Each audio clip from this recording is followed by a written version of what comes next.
I hadn't heard from Garrison in 8 months, not since the divorce papers were signed, and he vanished without even saying goodbye to our son. So when his name lit up my phone screen at 9:47 p.m. with those 5 words, "Hide your son, right now," my blood turned to ice. My name is Valora, and I'm about to tell you how my ex-husband's paranoia saved our lives. 8 months of silence. 8 months of explaining to my 7-year-old son, Finley, why Daddy didn't call on his birthday. 8 months of rebuilding our lives without the man who used to check our locks 17 times before bed.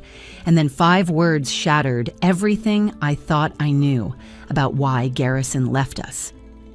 That night started like any other Thursday.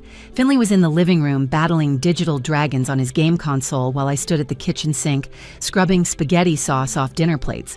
The apartment was warm, comfortable, safe. We'd moved here after the divorce, choosing this quiet complex on Maple Street specifically because it felt like a fresh start. Second floor, corner unit, good schools nearby, and Mrs. Quincy next door who loved babysitting Finley when I had night shifts at the hospital. The funny thing about danger is that it never announces itself the way you expect. There's no dramatic music, no storm clouds gathering, just your phone buzzing on a counter while your hands are covered in soap suds.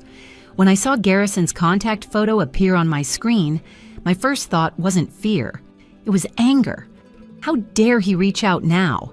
After abandoning us, after leaving Finley to wonder if he'd done something wrong, after all those nights I held our son while he cried for his daddy. My second thought was confusion. Garrison had been meticulous about cutting all ties. He'd changed his number, deleted his social media, even had his former police partner tell me he'd moved out of state. So why now? Why tonight? Then I read the message. Hide your son. Right now. 5 words that made every maternal instinct in my body scream. This wasn't Garrison being dramatic. During our 10 years together, through his time as a detective, through all his paranoid episodes and middle-of-the-night safety drills, I'd learned to recognize the difference between his anxiety and his genuine warnings. This was real fear, real danger. I typed back with shaking fingers, getting soap bubbles on my phone screen. "What are you talking about?" The 3 dots appeared immediately, showing he was typing. They danced on my screen for 5 seconds, 10 seconds, then vanished. Nothing. Garrison, you can't just text me after 8 months and say something like that. What's going on? No response. My wet hands left prints on my phone as I carried it with me, moving toward the living room where Finley sat cross-legged on the carpet, completely absorbed in his game. His dark hair, the same unruly waves as his father's, fell into his eyes as he concentrated. He was wearing his favorite dinosaur pajamas, the ones with the T-Rex that he insisted weren't too childish, even though I'd bought them when he was 5. "Mom, look!" "I'm about to beat the boss," he said without looking up, his fingers working the controller with practiced ease. I wanted to freeze this moment, this last second of normal, this final breath before everything changed, because I knew, with a certainty that sat like lead in my stomach, that our quiet life was about to shatter. The first knock came soft and polite, like a neighbor dropping by to borrow sugar. 3 measured taps that somehow sounded wrong for 9:52 at night. Finley's hand stopped moving on his controller. He looked up at me, and in his green eyes, Garrison's eyes, I saw the question forming. "Were you expecting someone, Mom?" I wasn't. Nobody visited us on Thursday nights. My mother, Marlena, always called before coming over. My brother, Deacon, would text first. Mrs. Quincy would use her special knock, 2 quick, 3 slow, that she'd taught Finley was Morse code for Q. This was 3 identical knocks, perfectly spaced, deliberately normal. The second set of knocks came harder, more insistent. And then I heard it, the sound that made my knees nearly buckle. Knocking at our back door, too. The back door that opened onto a narrow balcony that could only be accessed by climbing up from the ground or coming from the roof. Synchronized knocking, front and back, like hunters coordinating their approach. My phone lit up again. "Garrison, whatever you do, don't open the door. They found you because of me. I'm so sorry." I grabbed Finley's shoulder, probably too hard because he winced. "Bedroom, now, lock your door. Mom, you're scaring me." "Go!" He ran, his dinosaur slippers slapping against the hardwood. I heard his bedroom door slam, the lock clicking into place. Good boy. Just like we'd practiced all those times when Garrison made us run drills I'd thought were insane. The knocking stopped. The silence that followed was deafening. I stood in my living room, barefoot, still holding a dish towel, listening to my heartbeat thunder in my ears. Somewhere in the building, I could hear the muffled sound of someone's television. Normal people living normal lives, unaware that 3 feet from their walls, a mother was standing between her child and something that had finally crawled out of her ex-husband's paranoid nightmares. My phone buzzed one more time. Garrison again. The Corvus Group. I tried to stop them. Failed. They're cleaning up loose ends. You and Finley are loose ends. I didn't know what the Corvus Group was, but I knew that tone in Garrison's messages. It was the same tone he'd had the night he'd woken me at 3 a.m., made me memorize the location of every weapon he'd hidden in our old house, made me promise that if he ever told me to run, I wouldn't ask questions. Just run, Valora. Promise me. Take Finley and run. I'd promised, thinking I was humoring my husband's growing paranoia.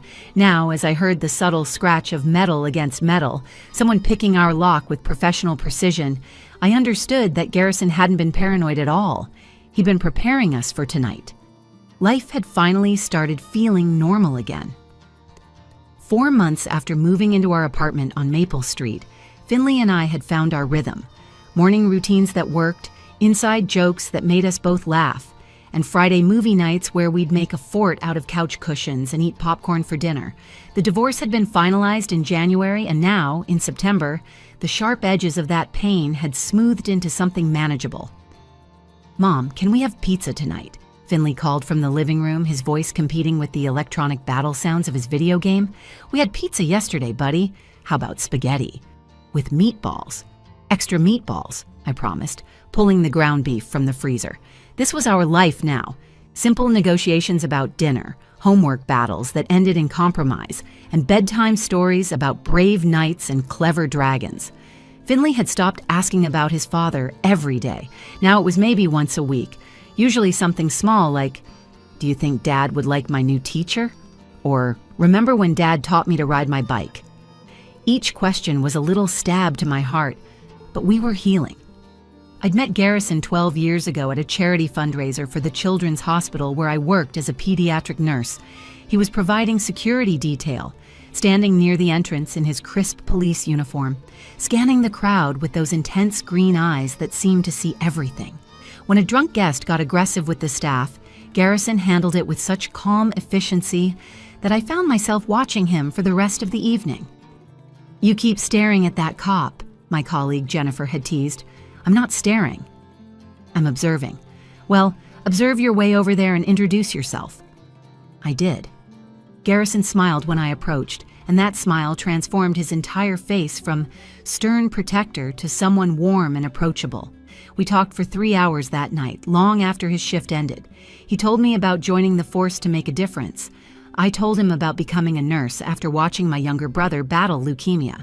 We were both people who wanted to save others, just in different ways. We married 2 years later in a small ceremony in my mother Marlena's backyard. Garrison's partner, Detective Mills, was his best man. My brother Deacon walked me down the aisle, cracking jokes the entire way to keep me from crying off my mascara. Everything felt perfect, like 2 puzzle pieces that had finally found each other. Finley arrived 3 years into our marriage, born during a thunderstorm that knocked out power to half the city. Garrison held my hand through 23 hours of labor, never complaining, never leaving my side. When the doctor placed our son on my chest, Garrison touched Finley's tiny fist with one finger and whispered, "I'll keep you safe. Always." That was when things started to change. At first, it was small things, extra locks on the doors, security cameras that covered every angle of our property. He'd wake up at odd hours to check the windows, walking through our house like he was clearing a crime scene. When Finley started crawling, Garrison baby-proofed everything twice, then added additional measures I'd never seen in any parenting book. "Honey, he's not going to be able to unlock a deadbolt at 8 months old," I'd said, watching him install a third lock on Finley's nursery window. "It's not about him getting out," Garrison had replied. "It's about someone getting in." The paranoia escalated after he made detective. He'd come home from cases unable to eat, unable to sleep, pacing our living room until dawn. He started teaching me self-defense moves while I was cooking dinner. He'd quiz me on escape routes while we were watching TV. Family walks became lessons in situational awareness. "See that man by the blue car?" he'd whisper while pushing Finley's stroller through the park. "What's wrong with his outfit?" "Garrison, I don't want to play this game." His shoes. They're tactical boots, but he's wearing casual clothes. That's someone trying to blend in who doesn't quite know how. Or maybe he just likes comfortable shoes. But Garrison saw threats everywhere. He installed a panic room in our basement, stocked with enough supplies for a week. He made me memorize the layouts of all the buildings I frequented. He taught Finley at age 4 how to call 911 and recite our address. The breaking point came last December. I'd gone down to the basement to look for Christmas decorations and found a hidden room behind what I'd thought was a storage shelf. Inside were dozens of case files, photographs of people I didn't recognize, surveillance equipment, and enough weapons to arm a small squad. Red strings connected photos on a corkboard, like something out of a conspiracy theorist's nightmare. When I confronted him, he stood in the doorway of that room, shoulders sagging with exhaustion. "How long has this been going on?" I asked. 2 years. 2 years of what, Garrison? What is all this? The less you know, the safer you are. That's not an answer. I'm your wife, Finley's mother. We deserve the truth. He looked at me for a long moment, and I saw him weighing something in his mind. Then he shook his head. Some truths are too dangerous to share. 3 weeks later, he signed the divorce papers without argument. He gave me full custody of Finley, the house, everything. The only thing he asked was that I keep the emergency supplies and maintain the security system. Then he vanished completely.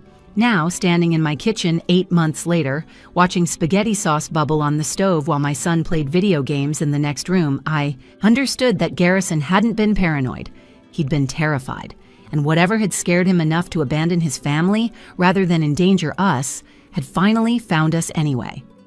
The text came while I was washing dishes, my hands deep in soapy water, scrubbing the remnants of spaghetti sauce from our dinner plates.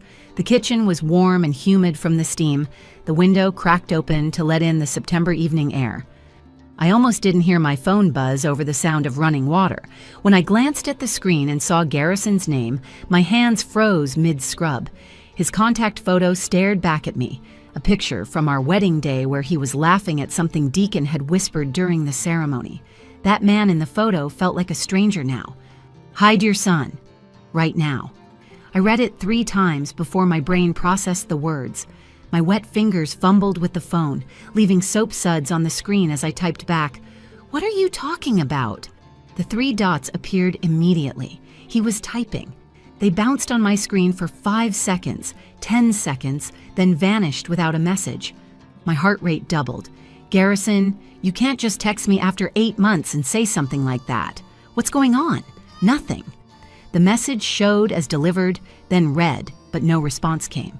I set the phone down and dried my hands properly, then picked it up again, as if doing things in the right order would make this make sense. My hands were shaking now. In 10 years of knowing Garrison through all his paranoid episodes and middle-of-the-night panic attacks, I'd never seen him use those specific words. "Hide your son. Not our son. Your son." Like he'd already separated himself from us completely.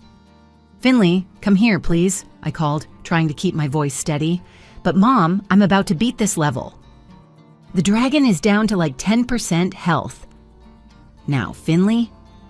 Something in my voice must have broken through his gaming focus because I heard the controller hit the coffee table and his footsteps padding toward the kitchen. He appeared in the doorway, his dinosaur pajamas making him look younger than his 7 years. "What's wrong, Mom?" "You look weird." Before I could answer, 3 knocks echoed through our apartment. Soft, measured, polite. The kind of knock that shouldn't have been terrifying but was, because it was 9:52 at night and we weren't expecting anyone. Finley's eyes widened. "Who's that?" I stepped between him and the door instinctively. "I don't know." 3 more knocks, slightly harder this time. Then what made my blood turn to ice. 3 identical knocks from our back door, the back door that opened onto a narrow balcony 20 feet off the ground. Someone would have had to climb up or come down from the roof to reach it. Mom? Finley's voice was small now, scared. I grabbed his shoulders, turning him to face me. Go to your room. Lock the door. Remember what Daddy taught you about the emergency hiding. Spot? Under the bed where the floorboard is loose? Yes. Go there if anyone tries to come in except me. Do you understand? He nodded, his green eyes, so much like Garrison's, filling with tears he was trying not to shed. Is Dad coming? Just go. Now. He ran down the hall, his dinosaur slippers slapping against the hardwood. I heard his door close, the lock turn. Good. One thing Garrison's paranoia had given us was a son who knew how to follow emergency protocols without arguing. My phone buzzed again. Garrison, whatever you do, don't open the door. They found you because of me. I'm so sorry. I typed with trembling fingers. Who are they? Garrison, what did you do? This time his response was immediate. The Corvus Group. I tried to stop them, failed. They're cleaning up loose ends. You and Finley are loose ends. The Corvus Group. I'd never heard that name before, but the way he wrote it like I should know what it meant sent chills down my spine. How many secrets had my ex-husband been keeping? How many dangers had he been tracking while I complained about too many locks on our doors? The knocking stopped. The sudden silence was worse than the sound. I stood perfectly still, straining to hear anything beyond my own heartbeat pounding in my ears. Somewhere above us, Mrs. Patterson was watching her nightly game shows, the muffled sound of a laugh track bleeding through the ceiling. Normal life continuing while mine balanced on a knife's edge. Then I heard it. A soft metallic scratching at the front door lock, precise, professional, nothing like the fumbling of a drunk neighbor at the wrong apartment. Someone was picking our lock with the kind of skill that came from practice. My phone lit up again. They're private military contractors, hired killers. I was investigating them when I was a detective. Human trafficking, weapons smuggling, murder for hire. I got too close. They threatened to kill you and Finley if I didn't back off. I wanted to scream at him through the phone, wanted to demand why he hadn't told me, why he'd left us vulnerable and unaware. But there wasn't time for anger. The scratching at the lock continued, patient and methodical. So you left us? I typed quickly. I made a deal. I'd disappear, destroy my evidence, and they'd leave you alone. But I didn't destroy it. I kept gathering more. They found out tonight. They're coming to eliminate everyone who might know something. Even if you don't know anything, they won't take chances. The lock clicked open. My heart stopped. I heard the doorknob turn slowly, testing. The chain lock was still engaged. Garrison had installed an expensive one that couldn't be cut with regular tools, but that would only buy us minutes. Is there another way out? I typed frantically. Remember the evacuation plan. Bathroom window to Mrs. Quincy's shed. Loose board in the back. 45 seconds from first breach. Go now. The chain lock went taut as someone pushed against the door. A man's voice, calm and professional, spoke from the other side. Mrs. Walsh, we just want to talk. Open the door and no one gets hurt. They knew my name.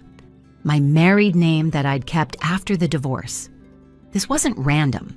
They'd been watching us, studying us, waiting for the right moment. Another voice from the back door, female this time. We have the building surrounded, Valora. Make this easy on yourself and your son. They knew about Finley, of course they did. We'd been living our normal life, completely exposed while professional killers drew their net tight around us. Every trip to school, every grocery run, every playground visit, we'd been sheep grazing while wolves circled. The chain lock started to groan under pressure. They were testing its strength, calculating how much force it would take to break it. I had maybe 30 seconds before they came through. My phone buzzed one last time. Run! My mind snapped into focus with crystalline clarity. Every annoying drill Garrison had made us practice, every escape route he'd forced me to memorize, every contingency plan I'd rolled my eyes at, it all came flooding back like muscle memory. The chain lock groaned again, metal straining against wood. 20 seconds, maybe less. I sprinted to my bedroom closet, throwing aside winter coats and storage boxes I'd promised myself I'd sort through someday. Behind them, tucked into the corner exactly where Garrison had placed it, was a black tactical backpack. I'd forgotten about it, or maybe I'd chosen to forget, wanting to erase every trace of his paranoia from our new life. But there it sat, waiting for this exact moment. Inside, $3,000 in mixed bills, 2 sets of fake IDs with our photos but different names, a burner phone still in its packaging, a knife, pepper spray, and a sealed manila envelope with "Only if they find you" written in Garrison's precise handwriting. I slung it over my shoulder and ran to Finley's room. "Emergency game, buddy. Real one. Just like Daddy taught us." His small face appeared from under the bed, pale but determined. "Are they bad people, Mom?" "Yes. But we're going to be okay. You remember the bathroom window route?" He nodded, crawling out and grabbing his own small backpack from under his desk, the one designed to look like a regular school bag but containing supplies Garrison had carefully selected. My 7-year-old son moved with the efficiency of someone twice his age, and my heart broke a little watching him. No child should be this prepared for danger. A loud crack echoed from the front door. The chain was failing. Wood splintered around the mounting bracket. "Move, move, move," I whispered, pushing Finley ahead of me toward the bathroom. The bathroom window had always stuck. It was painted shut when we moved in, and I'd had to use a knife to break the seal. Garrison had insisted I practice opening it weekly until I could do it in under 5 seconds. I hadn't practiced in 8 months. My hands shook as I gripped the frame and pushed up. Nothing. I pushed harder, putting my legs into it. Behind us, I heard the chain lock finally give way with a metallic shriek. The front door opened, hitting the wall. Footsteps entered our apartment, measured, professional, not rushing. "Clear the living room," a male voice commanded. "Kitchen clear," came another voice. They were being methodical, room by room, like they had all the time in the world, like they knew we were trapped. The window finally popped open with a sound that seemed impossibly loud. Cool September air rushed in, carrying the scent of Mrs. Quincy's garden below. The drop was about 8 feet to her vegetable garden, not far for an adult but significant for a 7-year-old. "You first," I told Finley. "Hang from the ledge and drop. Roll when you hit like Daddy showed you." He didn't hesitate, wiggling through the window feet first.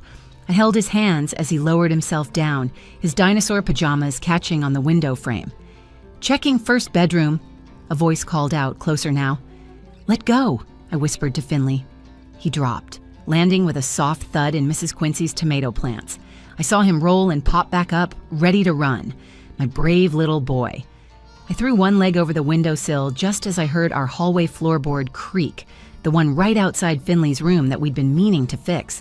They were seconds away from the bathroom. I pushed off and dropped, landing hard on my left ankle. Pain shot up my leg like lightning, but adrenaline overrode it. Finley grabbed my hand, trying to help me up. "The shed," I gasped, limping forward. Mrs. Quincy's garden shed sat at the back of her property, old and weathered, looking like it might collapse in a strong wind. But Garrison had studied it, mapped it, found the loose board in the back that led to the alley. We stumbled through her garden, crushing vegetables I knew she'd spent all summer tending. Above us, a flashlight beam swept through the bathroom window. "They went out the back," North sighed, 2 subjects heading toward the adjacent property. The shed door was locked, but the board Garrison had identified was loose just as promised. I pulled it aside, creating a gap just wide enough for us to squeeze through. Splinters tore at my hands, but I didn't care. Finley went first, then I forced myself through, my injured ankle screaming in protest. The alley was dark, narrow, littered with garbage bins and recycling containers. At the far end, a car sat idling with its lights off. For a moment, terror froze me. They'd said the building was surrounded. This had to be them. Then the driver's door opened and my brother Deacon stepped out. "Get in," he shouted. "Garrison called me 5 minutes ago, told me everything. I'd never been so happy to see my younger brother in my entire life." We ran, Finley ahead of me, my ankle barely supporting my weight. Behind us, I heard shouts, the sound of the shed door being kicked open. Deacon already had the back door open. I pushed Finley in and dove after him, Deacon slamming the door and jumping into the driver's seat in one fluid motion. "Seat belts," he barked, throwing the car into drive. We peeled out of the alley, tires squealing. In the side mirror, I saw two figures in black tactical gear emerge from beside the shed, weapons drawn but not firing. They wouldn't shoot in a residential area. Too much attention, too many witnesses. "Where are we going?" I asked, pulling Finley close to me. "Garrison gave me very specific instructions," Deacon said, taking a hard right that threw us against the door. "There's a warehouse on the industrial side. He'll meet us there." "You've been in contact with him?" "No, he called me literally 5 minutes before you came through that shed. Said you'd be coming through that exact spot at that exact time. How the hell did he know that?" I looked down at Finley, who was clutching his backpack with white knuckles, his green eyes wide but alert. "Because he planned for this. He planned for everything." Deacon took another sharp turn, constantly checking the mirrors. "Yeah, well, he better have planned for what happens next. Because those people chasing you, they looked like they meant business." I pulled Finley tighter against me, feeling his small heart racing against my arm. In my other hand, I clutched the sealed envelope from the backpack. "Only if they find you. They'd found us. Whatever was in this envelope, whatever Garrison had hidden, it better be worth the life we'd just lost." Because as we sped through the dark streets, I knew with absolute certainty that we could never go back to that apartment, to that normal life we'd built. The knock on the door had changed everything. We were running now, and I didn't know if we'd ever be able to stop. The warehouse sat in darkness at the edge of the industrial district, a massive corrugated metal structure that looked abandoned except for a single car parked near the loading dock. Deacon pulled in slowly, his headlights sweeping across broken windows and rusted doors. My heart hammered as I recognized the car, Garrison's old Ford pickup, the one he'd supposedly sold before disappearing. He stepped out of the shadows, and I barely recognized the man I'd been married to for 10 years. Garrison had lost at least 30 pounds, his face gaunt and covered with a thick beard. His clothes were dark and nondescript, and he moved differently, constantly scanning the environment like a hunted animal. But his eyes, those green eyes that Finley had inherited, burned with the same intensity I remembered. "Daddy." Finley tried to open the car door, but I held him back. "Wait," I said firmly, then looked at Garrison through the window. "You have 30 seconds to explain before we leave." Garrison approached slowly, hands visible, and I noticed the gun tucked into his waistband. "The Corvus Group. They're private military contractors who've been using their government connections to run human trafficking operations. I stumbled onto them 2 years ago during what should have been a routine drug bust. One of the dealers tried to make a deal, said he could give me something bigger. He told me about girls being shipped through the port in containers, about government officials who were taking bribes to look the other way." "So you investigated," Deacon said, getting out of the car but staying between Garrison and us. "I tried to do it officially at first, but every time I got close, evidence would disappear. Witnesses would recant or vanish. Then I realized members of Corvus had people inside the department. They knew every move I was making. I opened my door but kept Finley inside." "So you what? Decided to go rogue? Play superhero?" "I decided to protect my family," Garrison said, his voice breaking slightly. "They came to me 6 months before I left. Showed me pictures of you at work, Finley at school, Deacon at his apartment. They knew everything. Said if I didn't drop the investigation, they'd kill you all and make it look like an accident." "But you didn't stop," I said. It wasn't a question. "No, I made them think I did. Destroyed my official files, told my captain I was dropping it. But I kept everything copied, kept gathering more evidence. I knew they'd eventually figure it out, so I made a deal. I'd disappear completely and they'd leave you alone." "Obviously that didn't work," Deacon said, gesturing at our current situation. "They found out I kept the evidence. Someone leaked security footage from our old house. Garrison pulled out a tablet showing grainy black and white video. Remember that teddy bear I gave Finley for his 5th birthday? The brown one with the red bow tie? Mister." "Buttons," Finley said from inside the car. "He's on my bookshelf." Garrison's face went pale. "You still have it?" "Of course he does," I said. "It was from you. He wouldn't let me pack it away even though he doesn't play with it." "There's a flash drive sewn inside the bear. It has everything: financial records, shipping manifests, recorded conversations, names of every dirty official involved. I hid it there because I knew They'd never suspect a child's toy. But 3 days ago, someone hacked into the old security system and found footage of me putting something inside the bear. So they came for us, I said, the pieces falling into place. They need that flash drive, and they need to eliminate anyone who might have seen what's on it, even if you haven't. Suddenly, headlights flooded the warehouse from 3 directions. Black SUVs surrounded us, their engines rumbling like predators. My body tensed, ready to grab Finley and run, but there was nowhere to go. "Stay calm," Garrison said, but I saw his hand move toward his gun. The middle SUV's door opened, and a woman stepped out. She was dressed in a sharp black suit, not tactical gear, and she held up a badge that gleamed in the headlights. "Agent Rivera, FBI. Mr. Walsh, we've been monitoring your communications for the past 3 months." "How do I know you're really FBI?" Garrison kept his hand near his weapon. She smiled slightly. "Because your former partner, Detective Mills, has been working undercover with us for the past year. He's the one who's been protecting your family without their knowledge." As if on cue, another figure emerged from one of the SUVs. My jaw dropped. It was Mr. Johnson, our new neighbor who'd moved in 6 months ago, the quiet accountant who always helped carry my groceries and played chess with Finley on Saturday mornings. "Hey, partner," Detective Mills said to Garrison, pulling off a fake mustache and glasses. "Told you I'd have your back." "Mills?" Garrison's voice cracked. "You son of a... You've been living next door to them?" "Someone had to keep an eye on them after you vanished. Nice family you got there. Your kid's getting pretty good at chess." Agent Rivera stepped forward. "Mr. Walsh, we need that flash drive.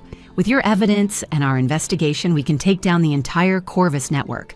But we need to move tonight. They've mobilized everything they have to find that bear." "How did you know about the bear?" I asked, still trying to process that our boring neighbor had been an undercover detective. "We didn't until tonight," Rivera admitted. "We've been tracking Corvus's movements, and when they suddenly converged on your apartment, Mills alerted us. We've had Mr. Walsh's phone tapped with a warrant for 3 months, hoping he'd eventually make contact. "So you used my family as bait?" Garrison's voice turned dangerous. "We protected your family," Rivera corrected. "Mills has intercepted 3 attempted surveillance operations on them in the last 6 months. Your ex-wife and son were never in danger until tonight, and we were monitoring the situation the entire time." "The people at our apartment?" I asked. "Already in custody. We grabbed them as soon as you got clear, but there are more coming. The Corvus Group is desperate. That flash drive contains evidence that implicates 2 senators, a federal judge, and at least 15 CEOs. We're talking about a conspiracy that goes to the highest levels." Finley pressed his face against the car window. "Does this mean the bad people are going away?" Mills walked over and knelt by the window. "Yeah, buddy. The bad people are going away. Your dad's evidence is going to put them in prison for a very long time. But we need to get that bear now," Rivera said urgently. "Our intel suggests Corvus has another team heading to your apartment. If they get that evidence first, they'll destroy it and disappear. Years of investigation will be worthless." Garrison looked at me, and for the first time in 8 months, I saw the man I'd fallen in love with. Not the paranoid detective, not the secretive investigator, but the protector who'd whispered promises to our newborn son. "We go together," I said, "as a family. We finish this together." He nodded, tears threatening to spill. "Together." Rivera's phone buzzed. She answered it, her face growing serious. "We have a problem. Corvus has taken hostages at the apartment building. They're demanding the bear in exchange for the residents' safety." The warehouse fell silent except for the rumbling of engines. The game had just changed. This wasn't just about evidence anymore. Innocent people were in danger because of secrets hidden in my son's teddy bear. 3 weeks later, the Corvus Group's entire operation had been dismantled. The FBI raids happened simultaneously across 12 states, resulting in 43 arrests that made headlines on every major news network. 2 senators were indicted, a federal judge was removed from the bench, and 15 CEOs faced charges ranging from money laundering to conspiracy to commit murder. The flash drive hidden in Finley's teddy bear had contained over 2 terabytes of evidence, recorded conversations, financial transactions, even videos of Corvus operatives discussing their crimes. We sat in our new house in Oregon, courtesy of the Witness Protection Program, though Agent Rivera assured us it was temporary. With Corvus completely dismantled and its leadership facing life sentences, we'd be able to return to normal life soon. Whatever normal meant anymore. Garrison stood in the kitchen making spaghetti, Finley's request, and I watched him from the doorway. He moved carefully around me, still uncertain of his place in our reorganized life. The divorce papers were still legally binding, though neither of us had mentioned them since that night at the warehouse. "Mom, is Dad staying for dinner?" Finley asked from the living room where he was building a Lego spaceship. Garrison and I exchanged glances. "Yeah, buddy, Dad's staying for dinner." "What about tomorrow?" "We're figuring it out," I said honestly, day by day. That evening, after Finley had gone to bed, Garrison and I sat on the back porch of our safe house. The Oregon mountains stretched out before us, so different from the city life we'd known. "I know I broke us," Garrison said quietly, staring at his coffee mug. "I thought keeping secrets would protect you. I thought if you didn't know anything, they couldn't hurt you, but secrets almost got you killed." "Why didn't you just tell me the truth from the beginning?" I asked, a question that had been burning in my mind for weeks. "Because I was terrified." The day Finley was born, when I held him for the first time, I realized I had everything to lose. The Corvus group had killed entire families. They'd murdered a prosecutor's wife and children just to send a message. I couldn't risk that happening to you. So you decided to carry that weight alone. I thought I was being strong. Turns out I was being stupid. I thought about all those nights he'd paced our house, checking locks, installing cameras. What I dismissed as paranoia had been the behavior of a man carrying an impossible burden. You weren't stupid. You were scared. There's a difference. "I should have trusted you," he said. "Should have trusted that we could face it together." My phone buzzed with a text from Deacon. "BBQ this weekend? Mom wants to see her grandson, and she says you both better be there." I smiled, showing Garrison the message. "My mother has spoken. She still hates me, doesn't she? She's warming up." Slowly. The fact that you saved our lives earned you some points. That night, as I tucked Finley into bed, he asked the question I'd been dreading. "Mom, are the bad people really gone? Forever?" "Yes, baby," Agent Rivera called today. "Every single member of the Corvus group is either in custody or under surveillance. They can't hurt anyone anymore." "Because Daddy stopped them?" "Because Daddy, Uncle Deacon, Detective Mills, and a lot of brave FBI agents stopped them. And because we stuck together when it mattered." He smiled sleepily, hugging the famous teddy bear, Mr. Buttons, which the FBI had returned after extracting the flash drive. "Can I keep Mr. Buttons? Even though he had secrets in him?" "Of course. But no more secrets in our family, okay?" "No more secrets," he agreed, already drifting off to sleep. I found Garrison standing in the hallway when I came out, tears running down his face. "Thank you," he said simply, "for trusting me when it mattered. For running when I said run. For not giving up on me even when I gave up on myself." "We're not fixed," I told him honestly. "Trust takes time to rebuild. You hurt us by leaving even if you thought you were protecting us." "I know, but maybe we can start with no more secrets?" "No more secrets," I agreed. Over the following months, we attended family therapy together. Garrison had to earn back Finley's trust, had to prove he wouldn't disappear again. He had to earn back my trust too, had to show me that he could share his burdens instead of shouldering them alone. It wasn't easy. There were setbacks, arguments, moments when I wondered if we could really repair what had been broken. But gradually, we found our way back to each other. Not to who we'd been before. That was impossible. We were different people now, shaped by trauma and survival. But maybe we were stronger for it. Detective Mills, whose real name turned out to be David, became a regular visitor. He and Garrison rekindled their partnership, now working as consultants for the FBI on cases involving private military contractors. It gave Garrison purpose again, a way to use his investigative skills without the paranoia that came from working alone. 6 months after that night of terror, we stood in a courthouse in Portland, not for another divorce proceeding, but to legally remarry. Finley was our ring bearer, proudly carrying the simple bands we'd chosen. My mother cried through the entire ceremony, while Deacon cracked jokes to lighten the mood. "Do you promise to share all information no matter how dangerous?" the judge asked with a slight smile, having heard our story. "I do," Garrison said, looking directly at me. "And do you promise to trust your partner even when your instinct is to protect them through distance?" "I do," he repeated, squeezing my hand. Looking back now, that knock on the door that September night had shattered our life. But sometimes things need to break before they can be rebuilt stronger. Garrison's paranoia, which I'd resented for so long, had saved our lives. Every lock he'd checked, every escape route he'd planned, every drill he'd made us practice, it had all mattered in those crucial 45 seconds. The Corvus Group had thought we were loose ends to be tied up, collateral damage in their criminal empire. They hadn't counted on a father's love being stronger than fear, or a family's bonds surviving even forced separation. They hadn't counted on Garrison playing a longer game, gathering evidence even as they threatened everything he loved. Most importantly, they hadn't counted on us staying together when it mattered most.